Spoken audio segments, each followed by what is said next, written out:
Vamos a tomar nuestro asiento, hermanos, y vamos a abrir nuestra Biblia en Mateo capítulo 5, capítulo 6, ya me estoy regresando al capítulo 5, capítulo 6. El día de hoy vamos a estudiar del verso 5 al verso 8, y lo voy a leer. Dice así: cuando ustedes oren, no sean como los hipócritas, porque a ellos les gusta ponerse en pie y orar en las sinagogas y en las esquinas de las calles, para ser vistos por los hombres. En verdad les digo que ya han recibido su recompensa. Pero tú, cuando ores, entra en tu aposento, y cuando hayas cerrado la puerta, ora a tu Padre que está en secreto, y tu Padre que ve en lo secreto te recompensará en público. Y al orar, no usen ustedes repeticiones sin sentido como los gentiles, porque ellos se imaginan que serán oídos por su palabrería. Por tanto, no se hagan semejantes a ellos, porque su Padre sabe lo que ustedes necesitan antes que ustedes lo pidan. Padre, en el nombre de Jesús te pedimos que esta porción de tu palabra pueda ser de gran influencia, de gran enseñanza, una enseñanza que transforme nuestro corazón, que transforme y renueve nuestra comunión contigo, Dios. Padre Celestial, sabemos que estás en todo lugar, sabemos que tú escuchas y que tú respondes, no porque tengamos que obligarte, no porque tengamos que convencerte que vale la pena responder a nuestra oración, sino porque tú te alegras, tú te deleitas en ayudar a los que te buscan, a los que se humillan y te piden que les ayudes.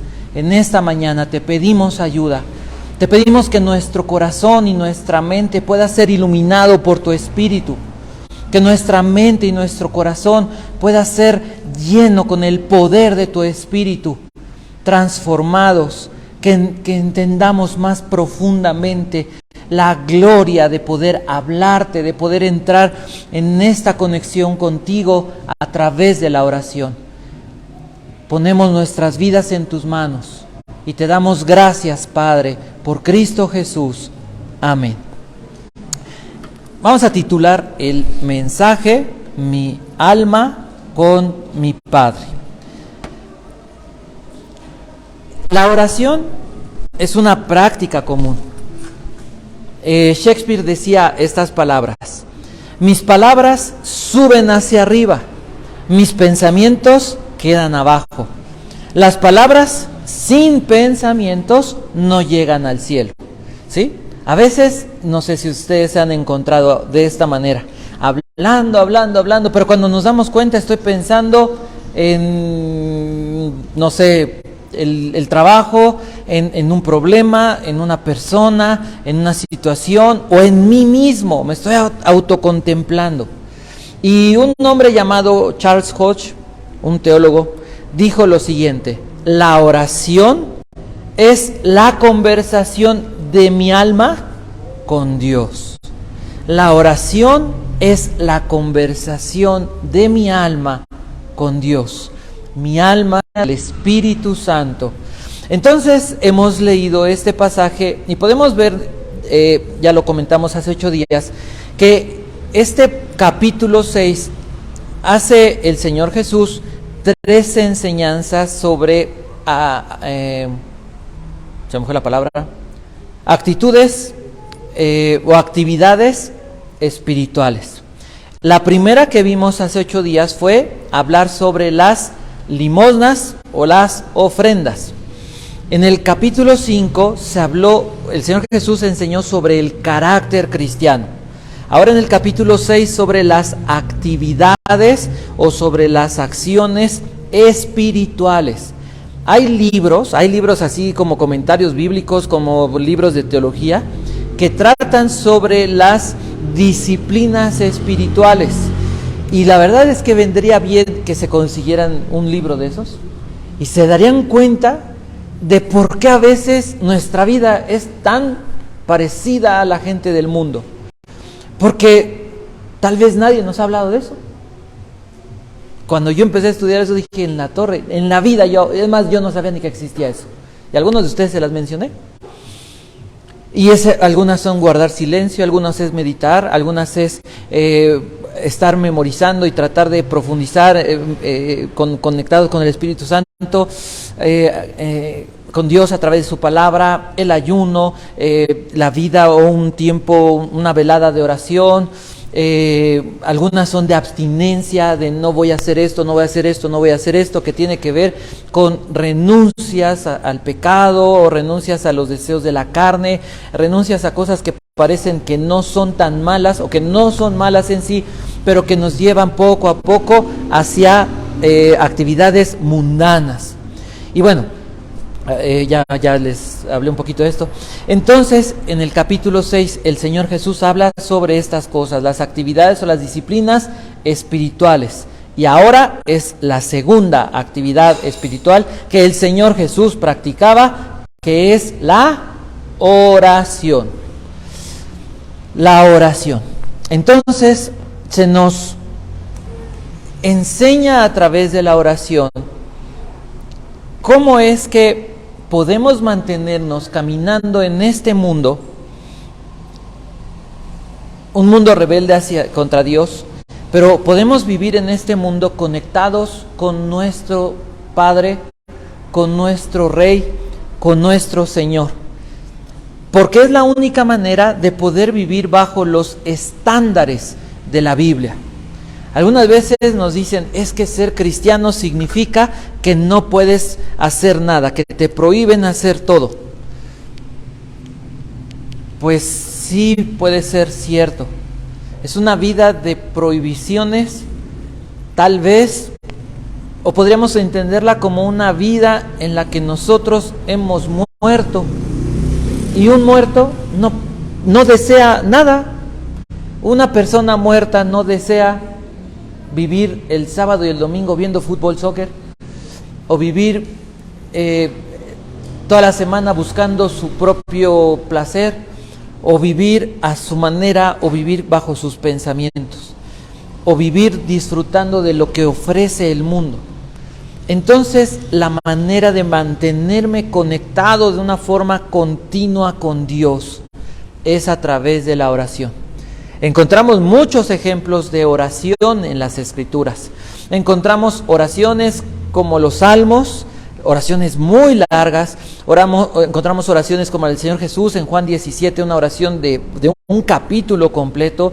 Encontramos oraciones como las llamaba Nehemías, oraciones relámpago, oraciones de frases, oraciones de un solo enunciado, donde pedía ayuda, donde pedía sabiduría, donde pedía fortaleza, donde pedía guía de parte de Dios. Entonces, la forma de mantenernos en el camino, conectados con Dios y haciendo lo que Dios nos muestra en su palabra por las mañanas, es solamente cuando nosotros oramos. Hagamos algunas observaciones al texto. Dice el verso 5, cuando ustedes oren, no sean como los hipócritas. ¿Se acuerdan que hace 8 días hablamos de los hipócritas? ¿Y tiene que ver con qué? Con actuación.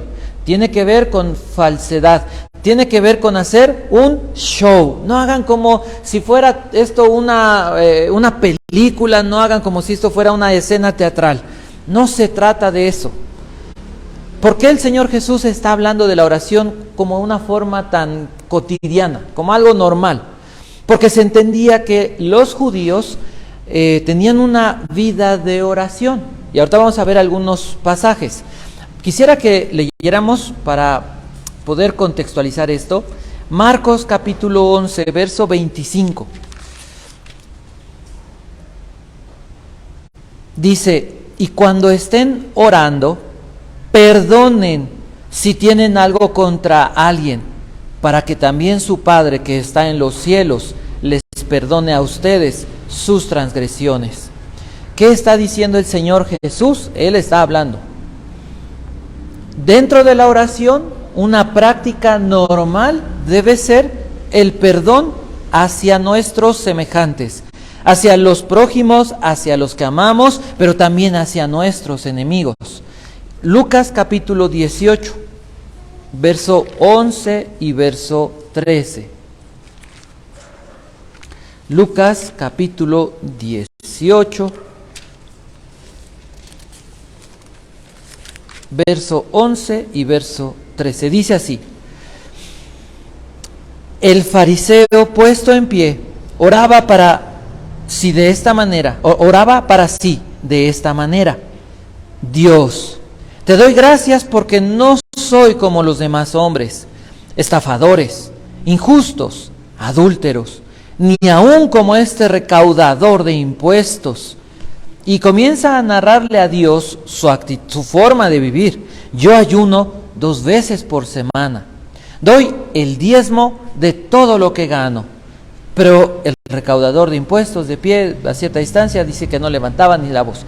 Verso 13, dice así: pero el recaudador de impuestos, puesto de pie y a cierta distancia, no quería ni siquiera alzar los ojos al cielo, sino que se golpeaba el pecho, diciendo: Dios, ten piedad de mí, pecador.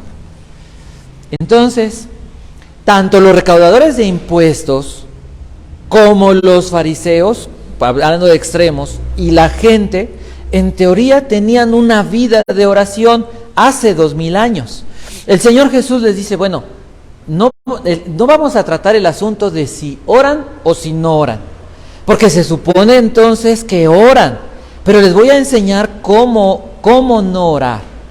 Y les dice: ustedes no oren haciendo un show, haciendo toda una escenografía, haciendo todo como ya vimos en Lucas, haciendo todo como para que, oh Dios, mira, veme, para que la gente los viera.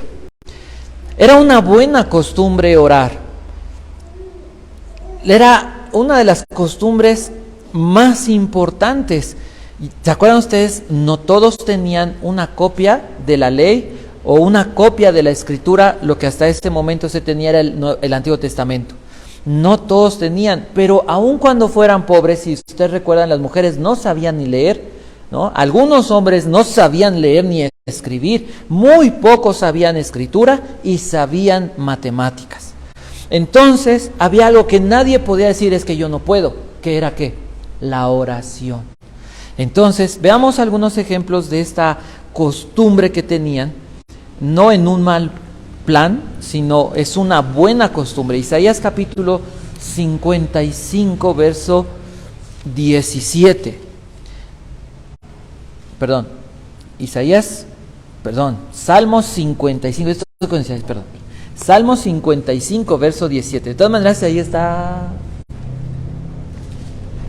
Pues es la 5.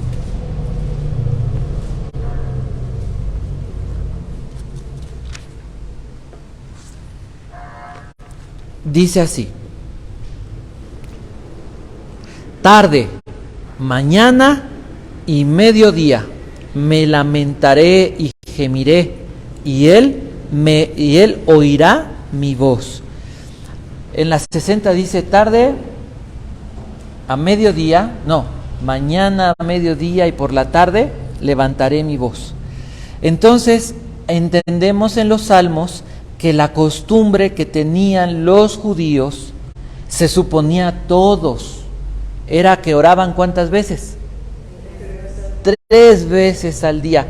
Los judíos, que no tenían todos Biblia, que no sabían leer todos, pero se supone que todos oraban 3 veces al día. Veamos un ejemplo en Daniel. Daniel capítulo 6, verso 10.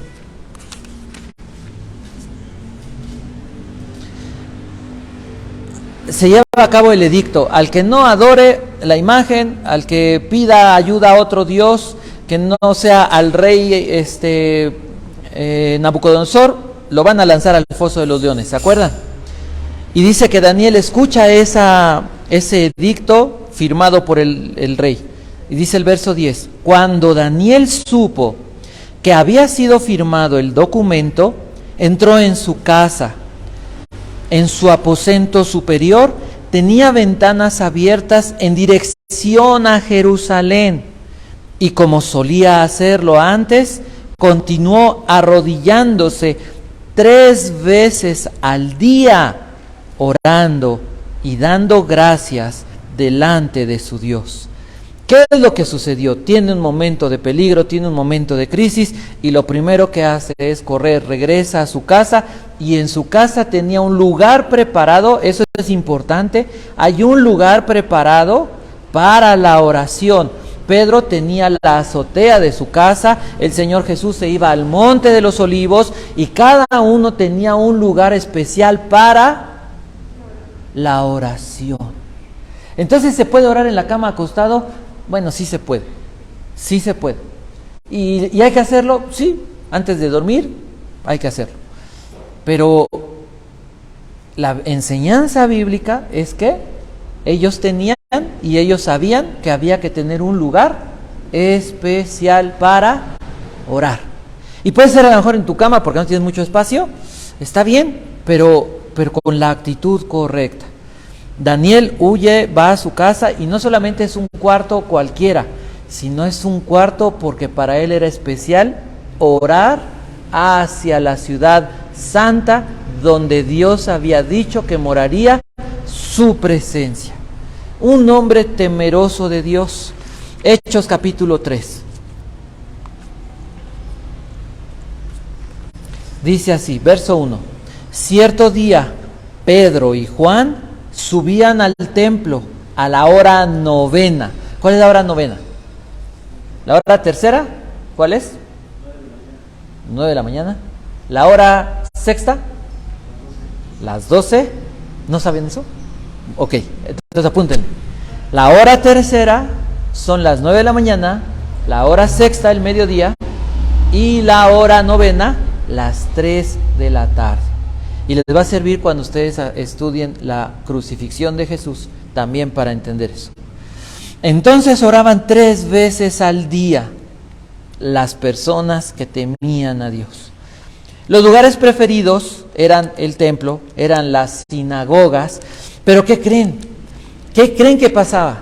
Que los fariseos, que les gustaba pues ahí como que el reflector, andaban en la calle, pero cuando veían que se acercaba la hora, porque a la hora que fuera, o sea, más bien, en el lugar que fuera, a la hora acostumbrada, perdón, gracias. A la hora acostumbrada, donde fuera, se detenían a orar. No necesariamente se hincaban, podían estar de pie, fuera en la esquina, fuera en un lugar, se detenían y comenzaban a orar. Y a veces podían orar en voz baja o podían orar en voz alta. Pero entonces a los fariseos les gustaba orar en las sinagogas, pero también les gustaba que los vieran. Entonces ya van a dar las 12, ya van a dar las 9, ya van a dar las 3, entonces pues a lo mejor en la esquina, ¿no? Donde está el tráfico, donde va a pasar, a orar y a clamar a Dios. Por eso Jesús les dice, no hagan show, no hagan esa, oh Dios, y hacer cosas que si las sientes y si salen de tu corazón, mira, pues que Dios te bendiga. Pero ¿qué dice Jesús? No se trata de que los vean, no se trata de impresionar a las personas. ¿A quién debían de impresionar? Debían de impresionar entonces a Dios. El verso 6 dice, pero tú cuando ores, ¿sí? Lo que recomienda Jesús, entra en tu aposento, en ese lugar separado, y cuando hayas cerrado la puerta, ora a tu Padre que está en secreto. Ese aposento, algunas personas, la raíz de esa palabra habla de un granero, porque en las casas generalmente las puertas estaban abiertas por el calor y no para que hubiera ventilación, pero en el granero donde se guardaban las cosas sí había una puerta. Entonces se suponía que era el lugar más silencioso, más apartado, más solitario, y Jesús hace referencia a eso. Entra en tu aposento. O podría decir, bueno, entra en tu recámara, pero les digo, generalmente las casas pues estaban abiertas, no eran muy grandes, y dice, y cerrada la puerta, donde no haya interrupciones. A veces es bueno, no sé si ustedes han visto, venden en las farmacias unos taponcitos y a veces son para nadar, pero sirve porque son como de foam y como de algo así. Tú te lo pones y de veras te aíslas. Porque a lo mejor con los audífonos oyes música y pues de qué sirve, ¿no? O te pones tus audífonos pero pues no te aíslan. Pero te pones eso y de veras te aíslas completamente. Entonces Jesús dice, a donde puedas estar solo. Y ahí donde estés solo, ahí es en ese secreto, dice, ora a tu Padre que está en lo secreto, o que te ve en lo secreto. Y dice que tu Padre que te ve en lo secreto te recompensará en público. Ahora sí vamos a Isaías. Isaías capítulo 26, verso 20. Dice así, ven, pueblo mío, entra en tus aposentos y cierra tras ti tus puertas. Escóndete por poco tiempo hasta que pase la indignación. Es bueno no solamente en los tiempos de prueba, en los tiempos de aflicción, recurrir y esconderse en la presencia de Dios. Donde aparentemente no hay nadie, ahí está Dios. Y Mateo 26, verso 36 al verso 39. Dice así, entonces Jesús llegó con ellos a un lugar que se llamaba Getsemaní y dijo a sus discípulos, siéntense aquí mientras yo voy allá y oro. Y tomando con él a Pedro y a los dos hijos de Zebedeo, comenzó a entristecerse y a angustiarse. Entonces les dijo, mi alma está muy afligida, hasta el punto de la muerte. Quédense aquí y velen junto a mí. Y adelantándose un poco, cayó sobre su rostro, orando y diciendo, Padre mío, si es posible, que pase de mí esta copa, pero no sea como yo quiero, sino como tú quieres. Entonces, el Señor Jesús buscaba momentos para estar en esa soledad, en ese secreto con Dios. Es algo que nos está enseñando Dios, es algo que nos está enseñando Jesús, es algo que nos está diciendo, no se hace de esta manera, se hace de esta manera. Y estamos viendo ejemplos de personas que hace 2000 años, que no sabían leer, que no sabían escribir, que no sabían mucho, pero sí podían orar. Y también esas personas que podían solamente tener esa herramienta, esa arma de la oración, se olvidaron de la oración. La convirtieron en un circo. Otros la abandonaron por completo porque pensaban, Dios no nos oye. Mira, están los romanos. Mira, somos unos pobres. Mira, no tenemos esperanza. Mira, han pasado tantos años y Dios no ha cumplido sus promesas. Yo le he pedido tanto a Dios y se ha olvidado de mí. ¿Cuántas veces las personas piensan que orar es convencer a Dios de que tienes que ayudarme, Dios? Y usamos las palabras para intentar obligar a Dios, persuadir a Dios, tener la capacidad de obligar a Dios, decirle, Dios, tienes que ayudarme porque esto es lo correcto. La oración no es eso. La oración no es disertar con Dios para obligarlo a que me obedezca, obligarlo a convencerlo de que me ayude. La oración es acercarme a un Dios que es santo, que es mi Padre, sabiendo que su deleite es bendecirme, es ayudarme.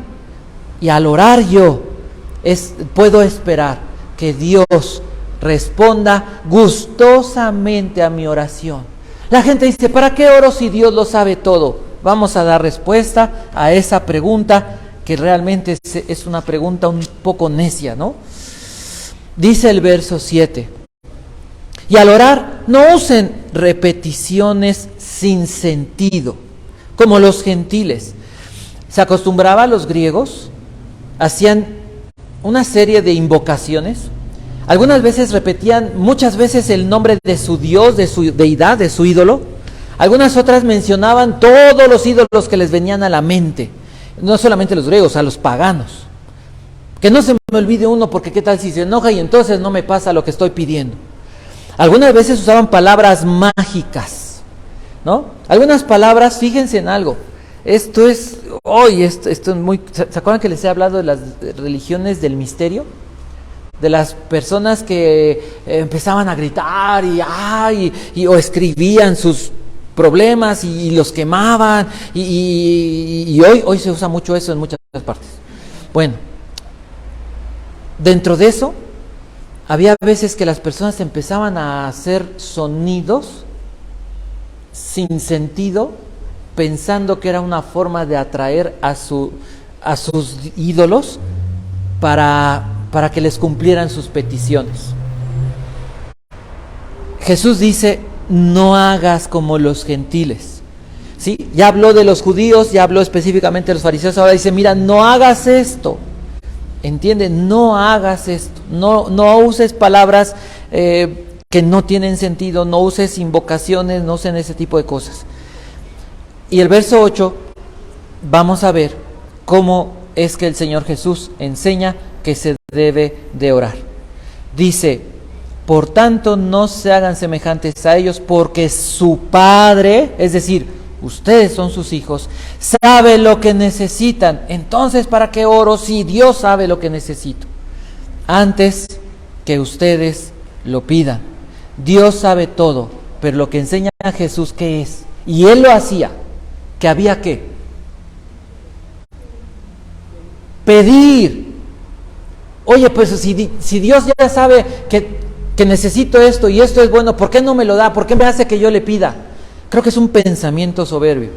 Pero podríamos, para acabar con ese pensamiento absurdo, podríamos pensar de una manera diferente. Sabemos qué cosas son buenas, sí o no. ¿Y por qué no las hacemos entonces? O sea, tú dices, si Dios sabe lo que yo necesito, ¿por qué no lo hace? Voltea la pregunta antes de atreverte a levantar tu voz hacia el cielo de una forma tan necia. Si tú sabes lo que debes hacer, ¿por qué no lo haces? ¿Por qué no lo haces? ¿Sí o no? O sea, reclamamos a Dios cuando somos unos necios, unos duros de corazón. Entonces, vamos a empezar con las enseñanzas. Vamos a ver. ¿Qué vimos en el verso 5 y en el verso 6, en el verso 7? Forma y razón incorrecta de orar. Eso es lo que aprendimos.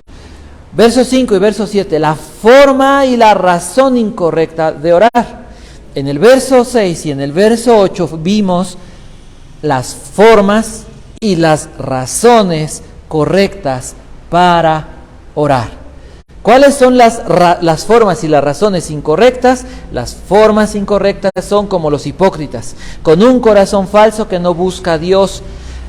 Se olvidaron que la oración era encontrarse con Dios y se convirtieron solamente en formalismos sin el corazón. Solamente cumplían formas. Usaban vanas repeticiones, eran rezos. Usaban palabras para traer calma a su corazón. Podríamos decir un bla, bla, bla, bla, como los griegos usaban invocaciones, mencionaban los nombres de sus dioses. Las razones incorrectas para orar, ¿cuáles fueron las que vimos? Ser vistos, ser admirados, ser reconocidos. Como los gentiles no conocían a Dios. Estaban alejados de Dios, tenían ídolos y estaban condenados.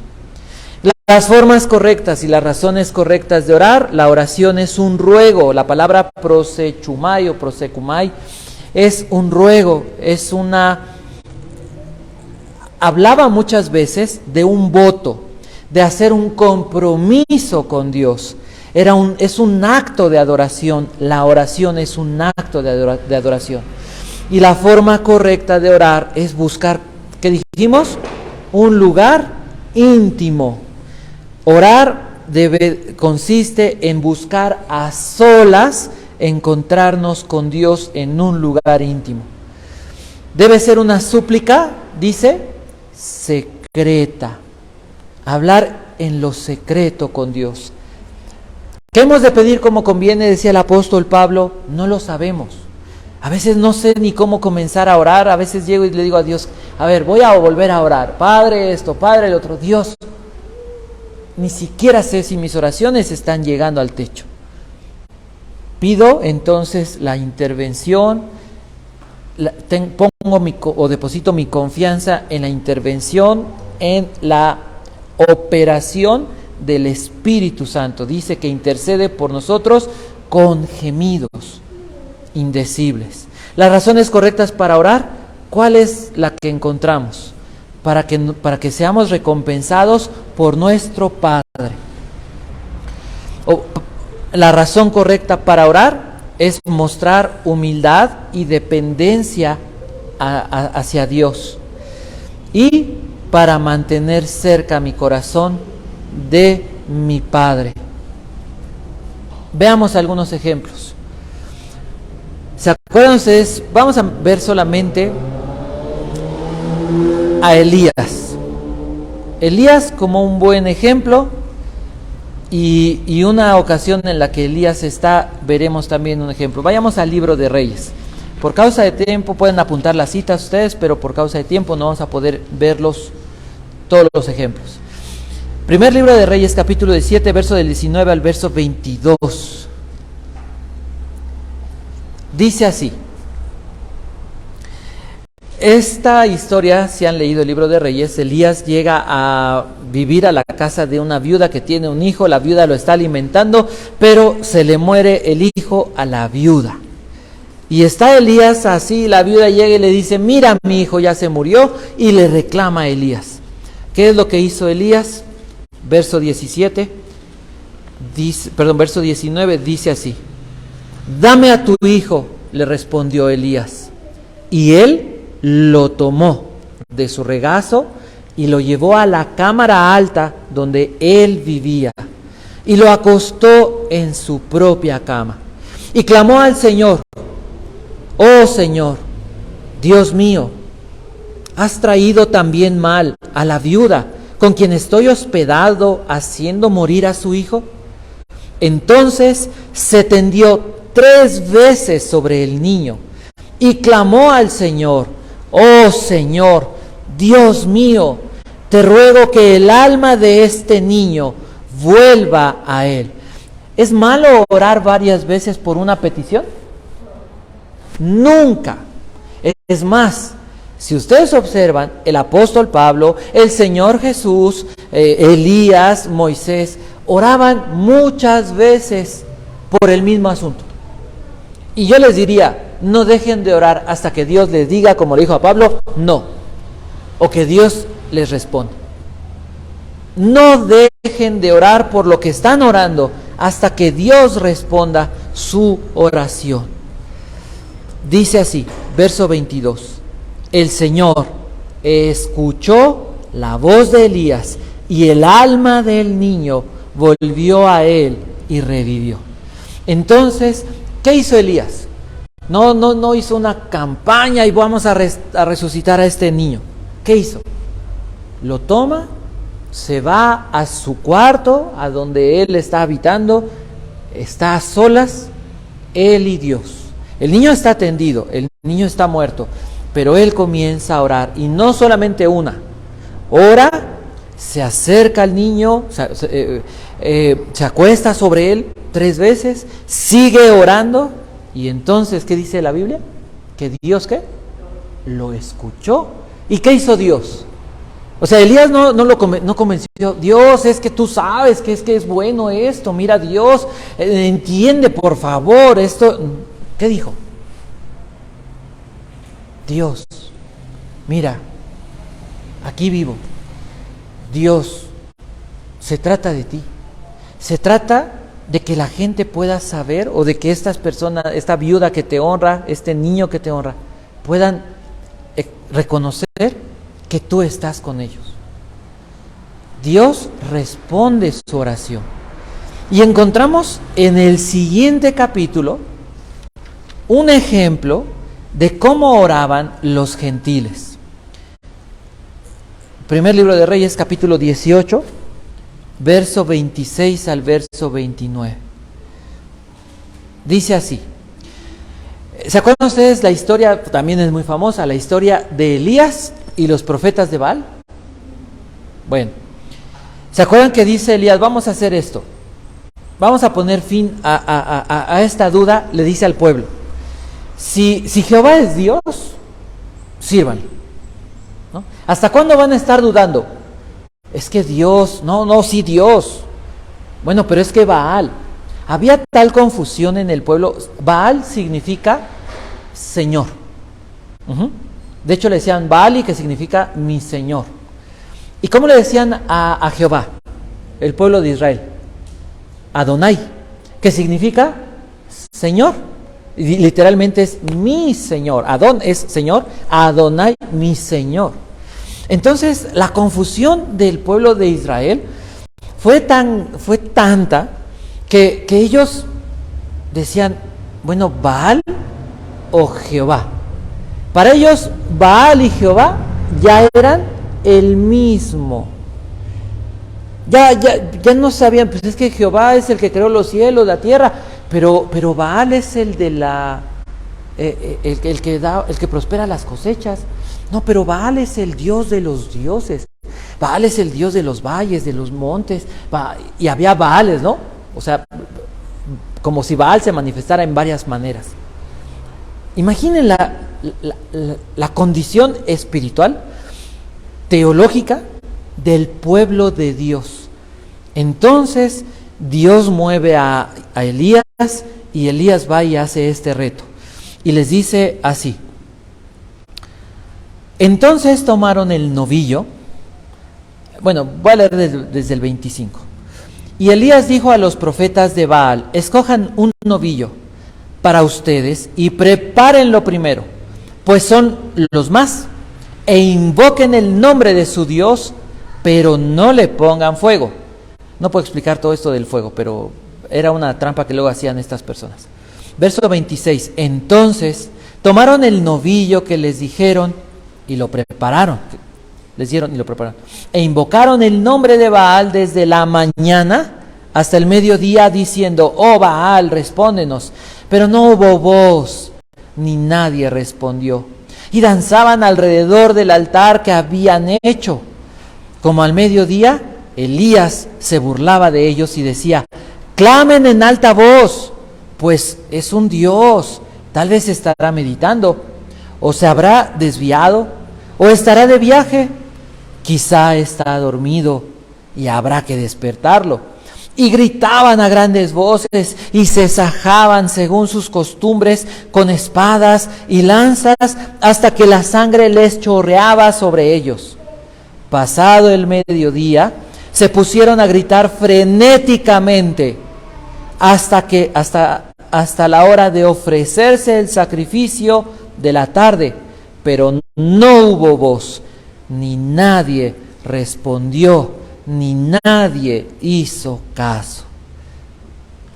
Elías oró y Dios respondió.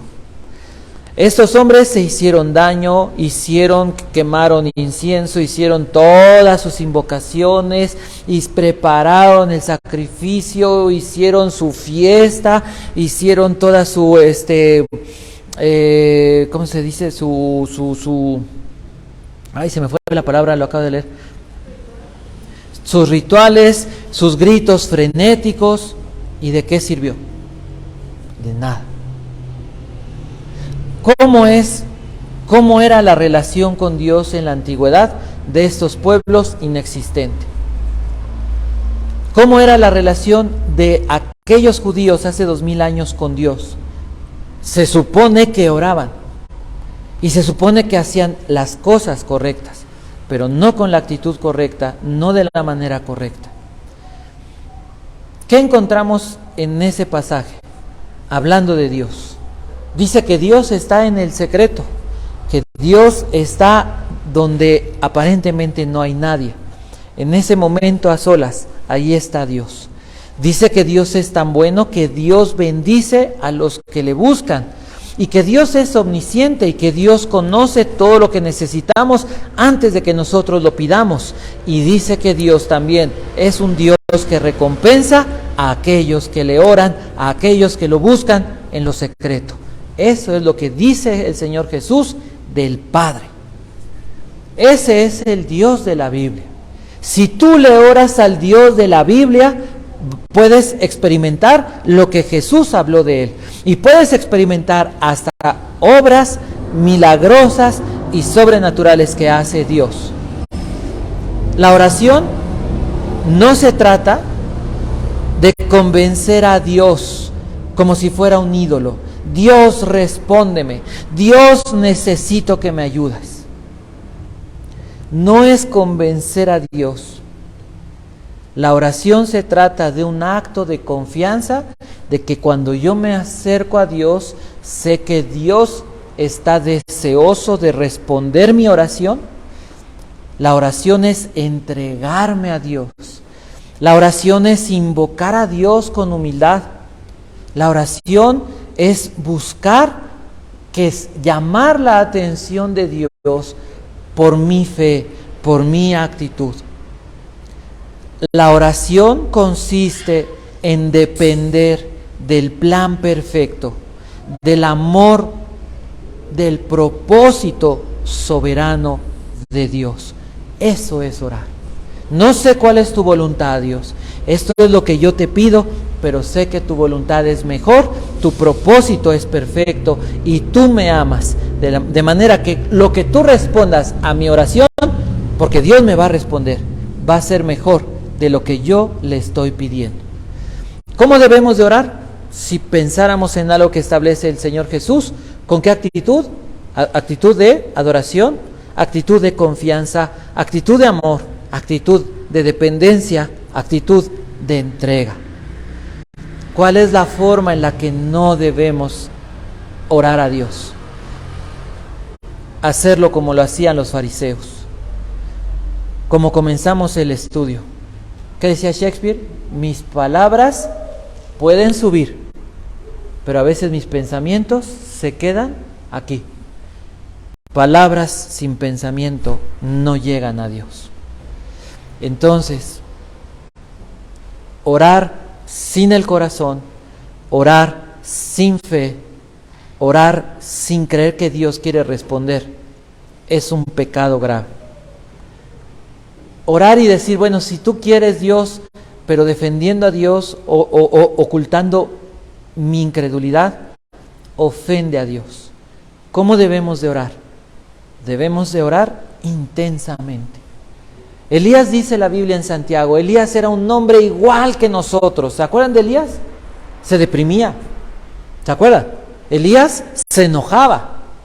¿Se acuerdan? Elías hacía su berrinche. Elías dijo, Dios, que no llueva. Era como nosotros. Pero era un hombre que sabía que cuando él hablaba con Dios, cuando él cerraba sus ojos, Dios estaba presente para escucharlo y para responder. ¿Cuál es la promesa? ¿Qué es lo que Jesús dijo que podemos esperar cuando yo tengo un lugar, cuando yo confío y cuando yo oro a Dios? ¿Qué puedo esperar? ¿Que Dios qué? Recompense mi oración. Recompense. Dice Job 38:41 que los animalitos claman a Dios cuando tienen hambre. O sea, cuando un animalito tiene hambre, o así lo entiendo, no oran, recuerdan ustedes, son seres amorales, tienen vida, son seres vivos, pero no tienen la capacidad de conectarse con Dios. Pero cuando el animalito tiene hambre, Dios se ocupa de él. Pero sí dice el Salmo 121 algo muy interesante. Y vamos a...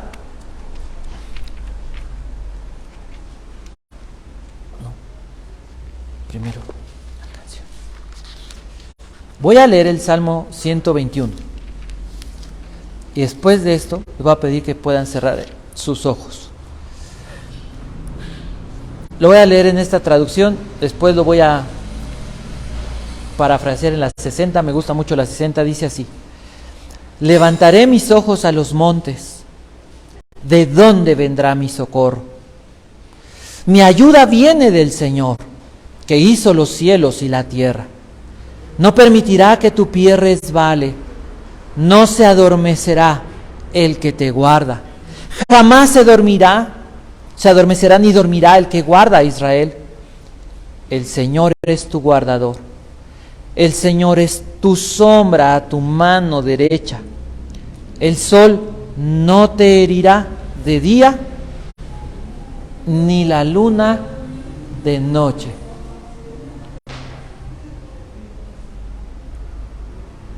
El Señor te protegerá de todo mal.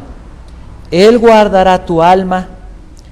El Señor guardará tu salida y tu entrada desde ahora y para siempre. Con tus ojos cerrados, piensa en esto.